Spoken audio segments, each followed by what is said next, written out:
Bagi sebagian orang, kesembuhan pasien ditandai saat dokter mengizinkan pulang.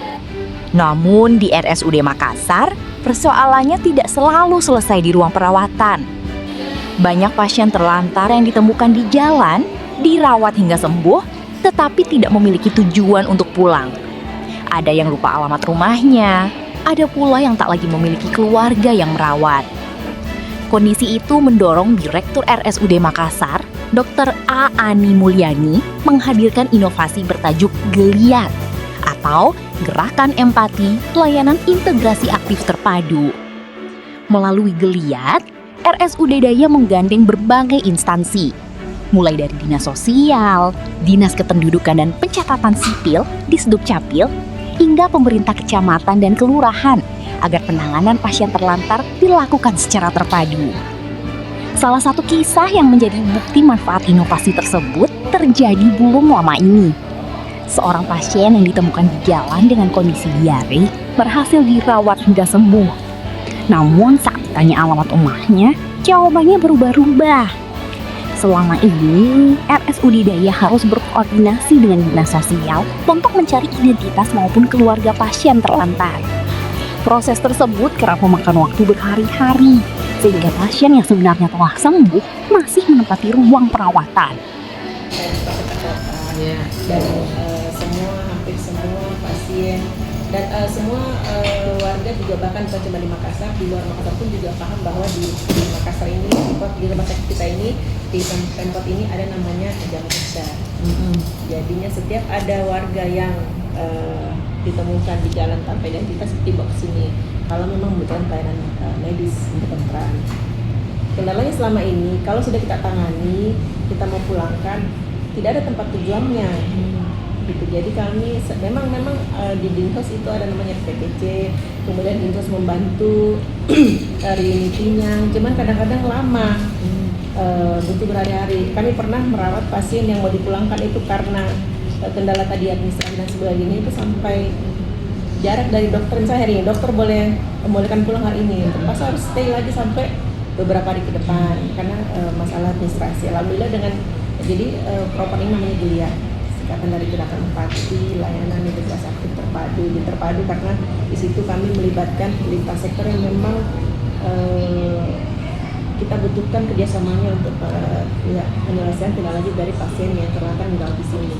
Contoh alhamdulillah kemarin setelah ada ini, contohnya pasien yang dirawat di sini dengan diare ditemukan di jalanan dengan diare dirawat di sini setelah sembuh, kami mau pulangkan ditanya pasiennya gimana rumah Pak? Pasiennya jawabnya Sigorong, Cendrawasih berpulang sekian lama di Sigorong. Tapi karena sudah ada koordinasi dengan lintas sektor, kami minta tolong Dinsos dan Dukcapil, pasiennya dijemput untuk dicek biometri, ketahuanlah alamatnya, ada di alamatnya tahu di Makassar. Jadi langsung pasien diantar pulang ke rumahnya, tidak menunggu lama. Itu menjadi menjadi kesyukuran buat kami semua, karena artinya kita tidak ragu lagi pasien dipulangkan itu akan ada yang rawat gitu. Karena sering kejadian sudah dipulangkan, dalam kemudian datang lagi ke sini dengan keluhan penyakit yang sama. Karena kenapa? Karena tidak ada yang rawat kok doang, pasien terlantar tidak punya keluarga. Itu alhamdulillah dengan adanya Geliat sudah kelihatan nyata bahwa memang pasien tidak hanya butuh dokter yang melayani, tapi butuh juga perawatan yang lebih lanjut di lingkungan yang lebih baik. Itu untuk pasien terlantar dengan ODGJ ya, Dokter? Terlantar saja atau kalau ada ODGJ-nya. Kalau untuk ODGJ, karena kami ini belum punya ruang rawat khusus, kami itu berkoordinasi dengan rumah sakit Sayang Rakyat dan rumah sakit Dadi untuk perawatan lebih lanjut. Karena kami belum memiliki ruang khusus untuk gangguan jiwa. Tapi untuk sementara di IGD kami lagi persiapkan satu ruangan transit namanya. Jadi itu sudah mulai diterapkan itu? Iya. Proyek perubahan? Iya. Sejak kapan itu? Bulan ini.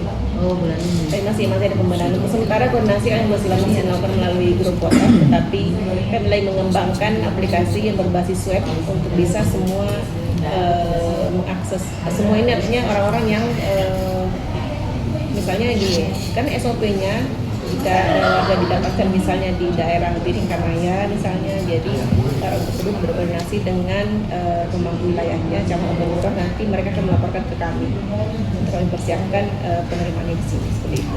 Sementara melalui WhatsApp, tapi aplikasi webnya sementara dikembangkan. Sebentar dikembangkan. Tapi kalau di luar kota ininya, pasien di luar kota itu bagaimana, terlantar yang domisilinya di luar Makassar? Seperti apa Maksudnya pasien penanganannya? terlantar Identitasnya di luar. Iya. tapi Di luar ternyata Makassar. identitasnya di luar Makassar. Kalau kami kan pasti tetap akan melakukan perawatan medis sesuai kebutuhannya. Bisa sampai sekarang alhamdulillah masih ada mekanisme jam kerja dan itu ditanggung oleh pemerintah kota. Jadi layanan kami lakukan di sini itu kami klaimkan ke pemerintah kota pembiayaannya. Untuk di luar kota, jika selesai perawatan kami koordinasi dan dinsos yang nanti melakukan reunity penggalian ke keluarganya. Tapi pelayanan selama di sini, jika dinsos mengeluarkan rekomendasi bahwa memang pasien itu terlantar dan keluarga itu kami tetap layani. Walaupun dia bukan KTP di sini. Walaupun bukan KTP di sini. Tapi berikutnya kalau sudah ketahuan ada keluarganya tidak bisa. Karena syarat yang bisa mengakses jam kerja itu adalah warga Kota Makassar yang tidak mampu, jadi dibuktikan dengan warga kota dibuktikan dengan kependudukan KTK atau KK, tidak mampu dibuktikan dengan SKTM. Gitu. Sejauh ini yang ditangani penyakit-penyakit apa saja yang mereka dapat? Yang Semua penyakit selama masih bisa kami tangani di sini berdasarkan SDM dan Sarkas, kami tangani semuanya. Download Tribun X sekarang, menghadirkan lokal menjadi Indonesia.